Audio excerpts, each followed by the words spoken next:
अरे मोदी जी, आपने भी गजब का तरीका निकाला है अपनी कार के ऊपर दुकान रखने का। क्या गजब का तरीका है। ऐसा दिमाग तो मेरे हिसाब से कोई बड़े से बड़ा इंजीनियर भी नहीं लगा सकता। अच्छा मोदी जी, एक बात बताना, क्या आपने कार की छत पर छेद कर लिया है? ये बिल्कुल अखिलेश, मैंने कार के अंदर एक बड़ा सा छेद कर लिया है। उसी के अंदर से मैं अपना दुकान बंद कर देता हूँ और अपना दुकान खोल लेता हूँ। जब कभी काम लगता है तो मैं अपनी कार लेकर चला जाता हूँ, आराम से बंद कर लेता हूँ। और अखिलेश, तुम मेरे कार के आगे बैठ जाते हो, पिचकाओ उचकाओ क्या मेरी कार ऐसे बैठते हो? अरे कैसी बात करती हो मोदी जी, आपकी कार कोई मोम की है जो दब जाएगी पिचक जाएगी? मैं आराम से बैठा रहता हूँ कार के आगे तुम्हारे, और मैं कोई बेफालतू में थोड़ी बैठा रहता हूँ। तुम्हारी दुकान से सामान नहीं खरीदता हूँ मैं। अरे योगी इंस्पेक्टर जी आ गए। अरे मोदी जी, तुम्हारी इस दुकान को दुकान मानू या कार मानू? बताओ, तुम बताओ क्या मानू? अरे योगी इंस्पेक्टर जी, मैंने कार में अपनी दुकान रखी है तो कार दुकान मानू? अरे कैसी कार दुकान? आपका चालान तब तो काटना पड़ेगा, क्योंकि आपने कार के ऊपर इतना ज्यादा ओवरलोड लगा है। अरे योगी सर जी, क्यों परेशान कर रहे हो मोदी जी को? अरे मोदी जी, एक जरा चिप्स की थैली देना, 5 रुपए वाली। लाओ पैसे निकालो अखिलेश। अरे पैसे कैसे निकालूं? कंबल में से हाथ निकालने का मन ही नहीं कर रहा है, इतनी बिकट ठंड पड़ रही है।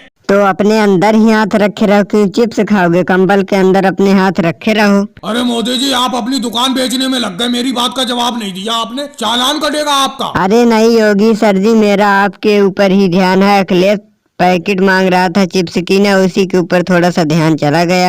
और योगी सर जी, मेरा चालान मत काटो, क्योंकि मेरा भी नया नया दुकान है। मेरा चालान मत काटो, मैं जल्द ही अपना कोई नया दुकान खोल लूंगा, उसके बाद ही मैं दुकान लगाऊंगा दूसरा। चलो ठीक है मोदी जी, मैं आज तो छोड़ रहा हूँ आपकी कार दुकान को, लेकिन आगे ध्यान रखना। ऐसा करो, वो 2 चिप्स की थैली मुझे दे दो, मैं खाता हुआ निकल जाता हूँ यहाँ से। अरे कैसी बात कर रहे हो योगी सर जी? 2 नहीं 4 चिप्स की थैली ले जाओ, ले जाओ, आपकी ही तो दुकान है, ले जाओ, खूब ले जाओ।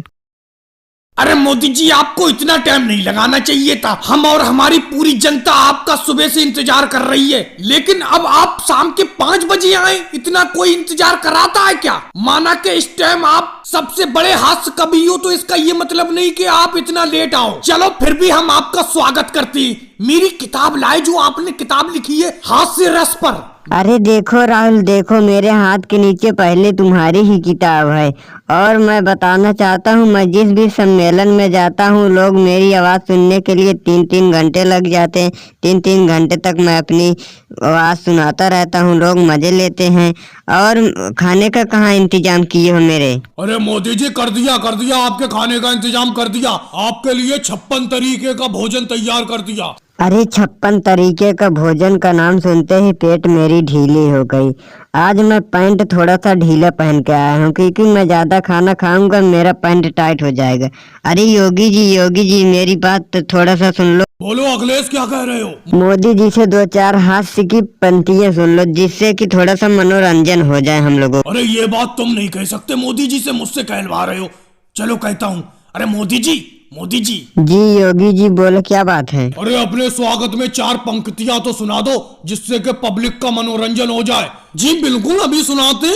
मौसम है सुहाना, मौसम है सुहाना, मौसम है सुहाना। अरे मोदी जी, मौसम है सुहाना के आगे कुछ बोलोगे कि अटके रहोगे? अरे राहुल, किसी के सामने बोलना मत, आगे की पंक्तियां भूल गया मैं। तुम तो आगे की पंक्तियां जो मैंने किताब दी है उसी किताब में से पढ़ लेना, लेकिन पब्लिक को कैसे समझाऊं? एक तरीका है, याद तो आ नहीं रही है आगे की पंक्ति, कुछ भी कह देता हूँ। मौसम है सुहाना, मौसम है सुहाना, कल मौसम बिगड़ भी सकता है, संभल के रहिए। बरसात भी हो सकती है, आंधी भी आ सकती है। वाह वाह मोदी जी, मजा आ गया। यही तो सुनने के लिए हम आए थे यहाँ पर। बहुत अच्छा लगा, आप कितना सुरीला और इतना अच्छा पंक्तियाँ गाते हो ना। भाई लोग वीडियो को लाइक करो, चैनल को सब्सक्राइब।